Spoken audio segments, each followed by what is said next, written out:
1 करोड़ 60 लाख एकड़ जो है वो फिक्स किए गए थे पूरे पंजाब में। जो सूरत हाल है वो माशाल्लाह बड़ी तसल्ली बख्श है। कीमियाई खादें हैं, डीएपी है, यूरिया है, उनकी कीमतें ज़्यादा हैं। अगर कहीं से कोई शिकायत मसूल होती है महंगे दामों बेच रहे हैं तो हमारा महकमा ज़राअत तौसीक का अमला है और इस पर सख्ती से अमल कर रहा है।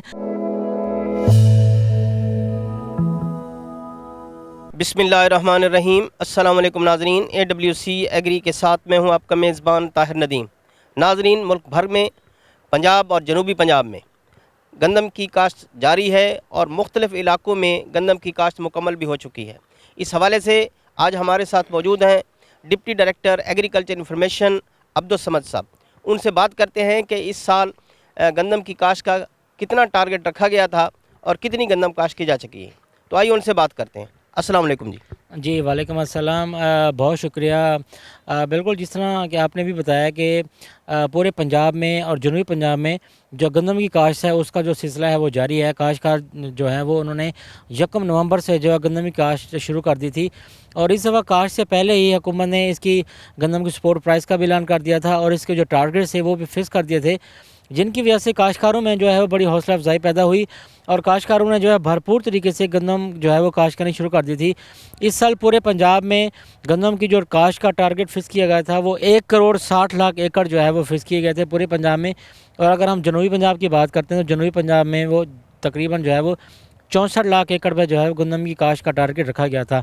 इसी तरह जो हम पैदावार की बात करते हैं तो पूरे पंजाब में जो है वो पैदावार का जो टारगेट था वो 2 करोड़ 50 लाख मैट्रिक टन। काश्तकारों में जो हौसला अफजाई इस तरीके से भी की गई कि उनको जो है वो गंदम के बीज पे सब्सिडी दी गई और अब तक जो है वो उनकी गंदम की काश्त की जो बात करते हैं वो जो सूरत हाल है वो माशाल्लाह बड़ी तसल्ली बख्श है।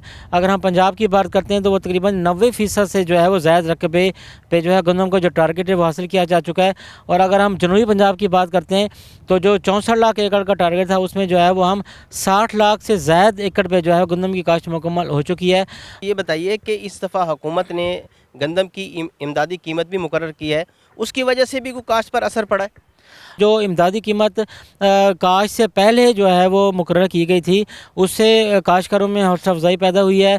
काश्तकार जो है वो ज़्यादा डिटर्मिन हुए हैं जिसकी वजह से डेफिनेटली ये फ़र्क पड़ा है और काश्तकारों ने जो है भरपूर तरीके से गंदम की काश्त करना शुरू कर दिया है। इसके अलावा काश्तकार ये भी देखते हैं कि कोई भी अगर उन्हें फसल काश्त करनी है उसकी जो लागत काश्त है वो क्या होगी। लागत से काश्त कम करने का जो बेहतरीन तरीका है वो उसके जो इनपुट्स होते हैं उन पर जो है वो हुकूमत की तरफ से काश्तकारों को सब्सिडी जो है वो दी जाती है। तो इस साल भी हमेशा की तरह बीज पे सब्सिडी दी गई जिसकी वजह से काश्तकारों में हौसला अफजाई पैदा हुई और इसके साथ साथ जो काश्तकार ये भी कह रहे थे कि जो कीमियाई खादें हैं, डीएपी है, यूरिया है, उनकी कीमतें ज़्यादा हैं, उनकी कीमतें भी कम की गई। तो ओवरऑल जो सूरत हाल है माशाल्लाह वो काफ़ी तसल्ली बख्श है। ये बताइएगा कि चूँकि इस वक्त गंदम की ज़्यादातर काश्त तो मुकम्मल हो चुकी है, तो अब चूँकि इसमें जो उगाव है वो भी हो चुका है, तो नेक्स्ट अब जो हमारे काश्तकारों को जो बेहतर पैदावारों के लिए जिस चीज़ पर तवज्जो देनी है, ख्याल रखना है, वो क्या है? जी बिल्कुल। जैसे कि आपने भी बिल्कुल सही फरमाया है कि जो काश्त का मरला था वो तकरीबन अब जो है वो फ़ाइनल मराहल की तरफ है। तो आगे इसकी जो देखभाल है उसकी अपनी अहमियत है, क्योंकि काश्तकार जो है सही तरीके से इसकी देखभाल करेंगे, इसकी जो मैनेजमेंट अच्छी करेंगे तभी जाके जो है बेहतरीन पैदावार हासिल कर सकते हैं। तो मैं काश्तकारों को ये दरख्वास्त करूँगा कि सबसे पहले जो फसल की आपाशी है उस पे जो है वो ख़ास ख्याल रखें। फसल की आमतौर पे जो है वो 3 आपाशी की ज़रूरत पड़ती है। एक काश्त के 20 से 25 दिन के बाद अगर मकई, कपास और कमाद के बाद फसल काश्त की गई है तो उसकी जो पहली आपाशी है वो टिलरिंग स्टेज पे यानी कि जब शगुफ़े बनते हैं उस टाइम इसकी आपाशी की जाती है। और अगर धान के बाद काश्त की गई है तो उसमें 35 से 45 दिन के बाद पहली आपाशी की ज़रूरत पड़ती है। इसी तरह जो दूसरी आपाशी है वो गोब की हालत में होती है। उस टाइम जो है वो सिट्टा पौधे के अंदर बन रहा होता है और उस स्टेज पे भी पानी की अशद ज़रूरत होती है। अगर पानी ना लगाया जाए या ताख़ीर से लगाया जाए तो जो दाने हैं सिट्टे में वो कम बनते हैं और पैदावार मुतासर हो सकती है। तीसरी अहम स्टेज होती है जो मिल्किंग स्टेज जिसको हम कहते हैं, दूधिया स्टेज। उस स्टेज पे भी जो है वो फसल को पानी लगाना बहुत ज़रूरी होता है। अगर ना लगाया जाए तो दाना छोटा रह जाता है और अगर दाना छोटा होगा तो पैदावार डेफिनेटली मुतासर होगी। समझ साहब, हमारे यहाँ जो महकमा ज़राअत तौसीक का अमला है वो भी फील्ड में मौजूद है, तो इस हवाले से महकमा ज़राअत तौसीक का अमला है वो हमारे काश्तकारों की किस तरह रहनुमाई फरमा रहा है? जी बिल्कुल, देखें, बीज का मरला तो हमारा हो गया। उसके बाद जो खादें होती हैं, फास्फोरस और पोटाश वाली खादें जो काश्तकार जो है वो शुरू में इस्तेमाल कर लेते हैं। उसके बाद जो नाइट्रोजनी खादें होती हैं उसको फिर आगे वो दो जो है वो किस्म में डालते हैं।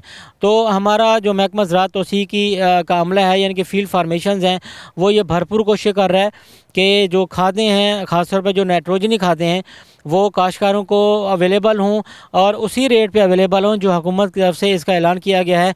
तो रोज़ाना की बुनियाद पे जो है वो जाके चीज़ें चेक की जाती हैं। अगर कहीं से कोई शिकायत मसूल होती है कि खाद कहीं पे अगर नहीं मिल रही, यानी कि मुनाफाखोरों ने स्टॉक की हुई है या महंगे दामों बेच रहे हैं, तो हमारा जो महकमा ज़राअत तौसीअ का अमला है वो इस चीज़ को जो है वो देखता है और इस पे सख्ती से अमल कर रहा है कि कोई भी चीज़, कोई भी खाद, एक तो वो ब्लैक में ना सेल हो और दूसरा ये कि वो काश्तकारों को मैसर हो। क्योंकि अगर मुनासिब टाइम पे खादें मैसर होंगी तभी जाके काश्तकार इस्तेमाल करके अपनी फसल से बेहतरीन पैदावार हासिल कर सकेंगे।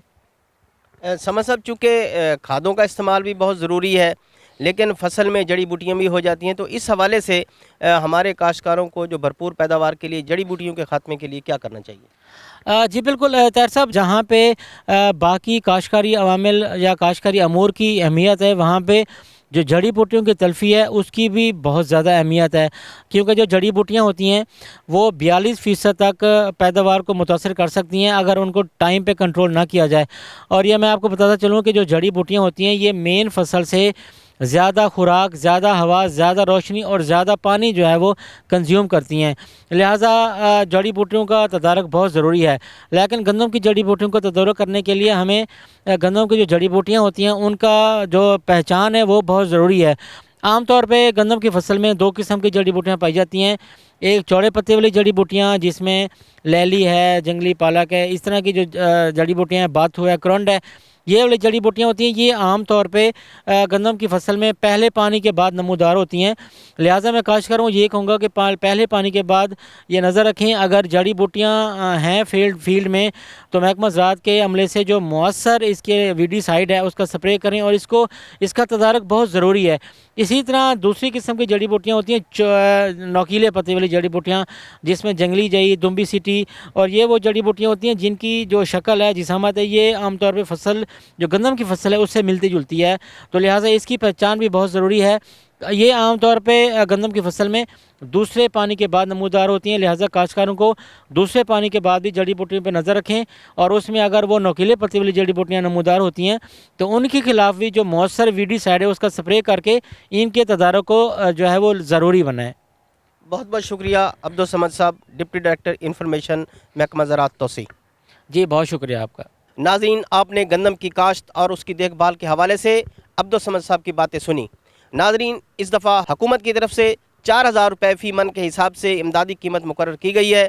अगर हमारे काश्तकार गंदम की भरपूर पैदावार के लिए उसकी देखभाल पर ख़ुसूसी तवज्जो देते हैं तो लामहला उनको इसका बहुत ज़्यादा फ़ायदा होने वाला है। आज तक इतना ही। आइंदा सेगमेंट तक अपने मेज़बान ताहिर नदीम को दीजिए इजाज़त। अल्लाह निगहबान।